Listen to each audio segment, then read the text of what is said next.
Este mes traemos sorpresa de eneva.com.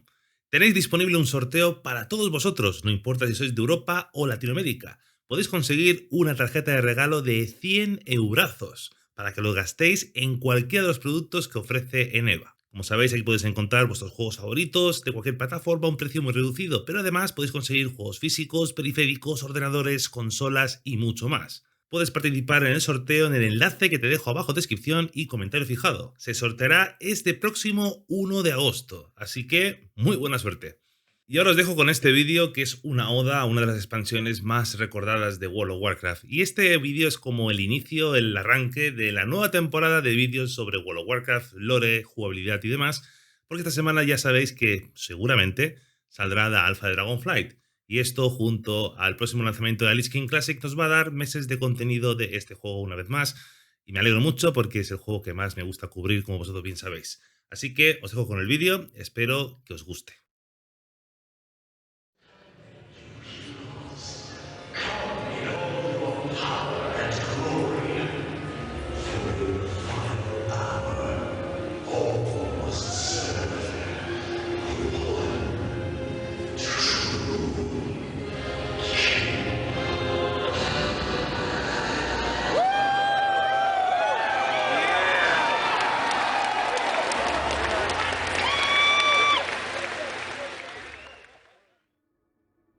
The Wrath of the Lich King se encuentra en el subconsciente de cada jugador de World of Warcraft, tanto para jugadores veteranos que vivieron aquella época como para los que llegaron más tarde a este fascinante universo.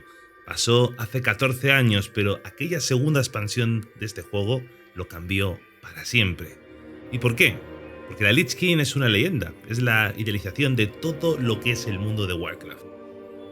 Esta expansión fue el momento más álgido de popularidad de un juego que ya iba increciendo desde sus inicios. Un título que traspasó los límites del nicho de la industria de los videojuegos y se convirtió en todo un icono popular. Si echamos la vista atrás, podemos ver decenas de referencias a este juego en series de televisión, en películas, incluso el reconocimiento público todavía a día de hoy de famosas estrellas de cine reconociendo su adicción, pasado o presente, al mundo de Azeroth. Por la calle puede que la gente no jugase al WoW, o ni tan siquiera tocase algún videojuego, pero Arthas, la Agonía de Escarcha, la Alianza, la Horda eran conceptos que eran reconocibles popularmente. World of Warcraft convirtió jugar a videojuegos en una forma de vida. La fórmula de éxito de WoW puede explicarse por muchos factores internos y externos. Vivíamos en una época donde Internet estaba apenas estableciéndose como la herramienta que conocemos hoy en día. La penetración de la red de redes en los hogares era cada vez mayor, y el hecho de que fuéramos capaces de poder hablar con otras personas a través de una pantalla era un concepto que a finales de los 90 y principios de 2000 todavía parecía de ciencia ficción. Yo mismo estuve muy involucrado en todo el mundo del chat desde mediados de los 90 y tenía hasta un mapa mundi en la pared de mi cuarto, donde lo marcaba con chinchetas los lugares de origen de la gente que iba conociendo. No es como ahora que lo damos por sentado, era algo que te explotaba la cabeza literalmente. WoW llegó en una época donde los juegos masivos online estaban haciéndose un hueco por esta misma novedad. Si hablar con alguien de la otra punta del planeta era alucinante, poder jugar en un mundo virtual conjuntamente con otras personas era algo increíble. World of Warcraft llegó para quedarse, abriendo las puertas a un público mucho más generalista, mucho más amplio, casualizando los MMOs que en aquella época eran sumamente exigentes y centrándose en un nicho de jugadores muy específico. Universalizó los mundos abiertos con millones de personas pudiendo jugar juntos. El éxito de WoW no se lo esperaba Blizzard, para nada. Tan solo pretendían exportar la increíble historia de su RTS a un género donde podría permitir a los amantes de este universo poder vivir por sí mismos, en primera persona, las historias, las aventuras que habían conocido. Pero World of Warcraft fue una bomba. No importaba si conocías la historia de los RTS, la historia de Arthas, de los orcos que llegan a Azeroth, no era requisito indispensable conocer la historia de este juego. De hecho, Vanilla, la primera versión de WoW, tampoco tenía una línea temporal definida. Se ambientaba 3 años después del ascenso de Arthas como reyes anime, 4 tras la derrota de la Legión en el Monte Iyal. Y ese era el tesoro de este juego, el ambiente, sentirse parte de un mundo vivo que nos rodeaba, del que formábamos parte.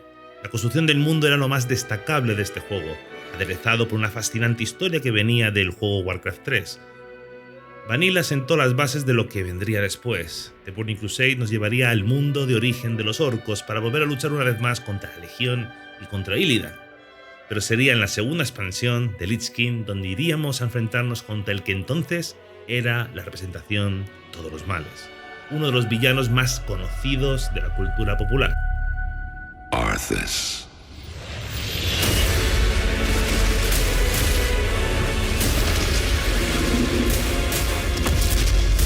When my days have come to an end,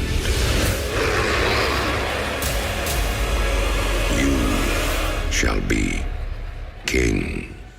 The Wrath of the Lich King supuso la confirmación de World of Warcraft como un juego de masas, pero este nuevo capítulo no solamente trajo consigo fama y más jugadores, sino también trajo modernidad al juego. La Lich trajo multitud de cambios al juego para sentar las bases para la continuidad. TBC fue una expansión creada a partir de zonas y contenido que estaban previstas originalmente para salir en la base del juego. Perallende, Montillal, Keltalas, todas estas zonas estaban previstas para salir en algún parche de World of Warcraft. Con el paso de los años, Blizzard empezó a darse cuenta que su homenaje en MMO de Warcraft iba a tener una longevidad que no planificaban de inicio. La idea era cerrar el ciclo con la historia de Arthas. De ahí notamos como en TBC fue realmente un despropósito a nivel de historia. Vemos como muchos personajes icónicos de la franquicia son básicamente eliminados rápidamente, como una especie de prisa a la hora de cerrar las tramas que venían de Warcraft 3. De ahí tenemos cierres como el de Illidan o Cael'thas, todo muy apresurado y poco gratificante realmente. Y aquí es donde vemos un giro importante en la Lich King. Blizzard a estas alturas ya sabía que este MMO estaba para quedarse, y le dieron especial cariño a la parte de la historia. La caída de Arthas iba a suponer un hito importantísimo en la historia de Warcraft. El cierre del ciclo que se inició en los RTS, el fin de la historia que todavía a día de hoy es la más icónica de la franquicia. Vemos una narrativa más curada, muchas más cinemáticas que servían de apoyo para sumergirnos en la historia. Durante Vanilla TBC muchos jugadores ignoraban completamente la historia, en la Lich era un poco más difícil no sumergirse en ella. El destino de Arthas, la trágica historia de este príncipe caído y de sus seres queridos conquistaría para siempre el corazón de millones de personas. Pero la base del juego traería también muchos cambios que olían a modernidad. Blizzard quería preparar el juego, sentar las bases para el futuro, y esto abrió las puertas a otro tipo de jugadores, pero también empezaría lo que a mí me gusta llamar el periodo de nostalgia que sus tentáculos todavía llegan a nuestros días. Muchos apuntan a Cataclismo como la expansión que cambió absolutamente todo, el momento donde World of Warcraft dejó de ser World of Warcraft. Sin embargo, gran parte de las características que convertirían a este MMO en un juego más accesible, los cambios que crearon la grieta entre WoW clásico y retail, llegaron con la Lich King. Ya en la TBC Blizzard había hecho cambios considerables en las escenas de PvE y PvP, pero con la Lich hubo un cambio radical en la filosofía del diseño del juego. La idea de hacer un cambio en la filosofía del juego vino con la Raid, la Fuente del Sol, todavía en TBC, donde los jugadores se dieron cuenta que si querían tener éxito tenían que llevar a Raid a clases específicas que aportaban ciertos buffos. Sacrificaron la identidad de muchas clases, haciéndolas más homogéneas. La idea es que no hubiese exclusividades de buffos de Raid como pasaba en TBC. Por ejemplo, los tótems de los chamanes ahora eran básicamente lo mismo que los buffos de paladín, o por ejemplo, Reyes y Marca de lo Salvaje hacían básicamente lo mismo. Con la Lich casi todos los tanques tendrían debuffos para poder reducir la velocidad de movimiento y el poder de ataque de nuestros objetivos. Antes en la TBC solamente el guerrero tenía ambos y el druida tenía uno de ellos. Esto junto a la llegada de la doble spec, la posibilidad de poder alternar entre especializaciones de clases sin tener que gastar una millonada, hizo que definitivamente el jugador tuviese más libertad a la hora de elegir qué quería jugar. Traer al jugador, no a la clase, esta era el núcleo de la nueva filosofía de Blizzard para World of Warcraft.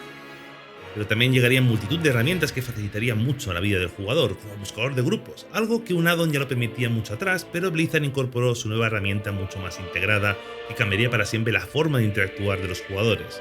También con la Lich llegó el marcado de misiones en el mapa. Antes se utilizaba el addon Questy, por supuesto, para poder ver las misiones en el mapa donde estaban localizadas, pero Blizzard integró esto directamente en el juego.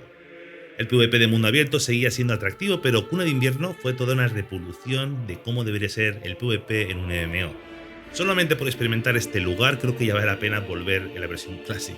Las nuevas raids, con su nueva versión heroica, hacía también que el progreso fuese más profundo, con mecánicas más sofisticadas que antaño. Además, nuevos sistemas de progreso de personaje, como el equipo, como por ejemplo los glifos, un montón de novedades totalmente radicales que cambiaría el juego para siempre. Básicamente dotó a World of Warcraft de algo más de seriedad o por lo menos más de homogeneidad a la hora de definir lo que era el desarrollo de un personaje en este juego. Al final, World of Warcraft dejó atrás lo que le quedaba de sandbox para convertirse en todo un parque de atracciones donde la experiencia de los jugadores era mucho más lineal y con un progreso más definido. A muchos estos cambios les abrió las puertas para probar este juego, pero a otros no les gustó mucho algunos cambios. Pero aún así, la Lich King era y es la expansión definitiva de World of Warcraft, la que nos trajo la base de lo que sería la realidad de las próximas décadas de este título. Ya en Cataclismo estos cambios se hicieron mucho más profundos, que junto al revamp de Azeroth hizo que muchos jugadores ya no se sintieran que estaban en casa. De hecho, nunca más superaría esos 12 millones de suscriptores, hasta donde sabemos. Es donde empieza una nueva era de World of Warcraft, más moderno, más casual, intentando adaptarse a la nueva realidad de sus jugadores y de la forma de consumir entretenimiento. Pocas cosas más sorprendentes podemos decir de este juego, cómo se supo adaptar a los tiempos. Por eso ha aguantado tantos años. Sentó las bases de lo que tenía que ser un MMO. Desde entonces surgieron multitud de WoW killers que copiaban en esencia la fórmula de éxito de WoW, con algunas variantes para sorprender. Nadie pudo destronarlo.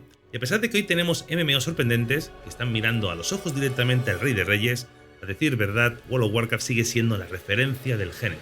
Un género que ha pasado una década de tiempos oscuros, donde los MMOs dejaron de ser mainstream a dejar paso a juegos más dinámicos, más rápidos y menos exigentes. Pero la fiebre de los MMOs nunca se fue del todo, y es señal inequívoca de todo esto ver cómo cada vez más juegos introducen elementos de mundo abierto, casi de MMO, que la gente empieza a volver a tener ganas de experimentar lo que es vivir dentro de un mundo virtual como Azeroth. ¿Será World of Warcraft capaz de volver a repetir la fórmula? ¿De volver a atraer a millones de jugadores en un futuro donde empresas como Riot Games van a apostar por este género? Aunque el camino de WoW no ha sido idílico los últimos años, Legion es la demostración de que este título de Blizzard puede volver a dar guerra en esta nueva generación de MMORPGs que se está gestando. Mientras tanto, la Lich King Classic verá la luz en pocas semanas. Es la ocasión ideal para que muchos viejos jugadores vuelvan a Azeroth, a volcarse con la nostalgia y recordar viejos tiempos. Y también una ocasión perfecta para muchos otros jugadores de intentar acercarse a lo que es la experiencia Lich King, a vivir en primera persona una versión más light y puede que menos fiel a lo que está considerado una época en la que la Lich King y World of Warcraft cambiaron la industria de los videojuegos y el mundo para siempre.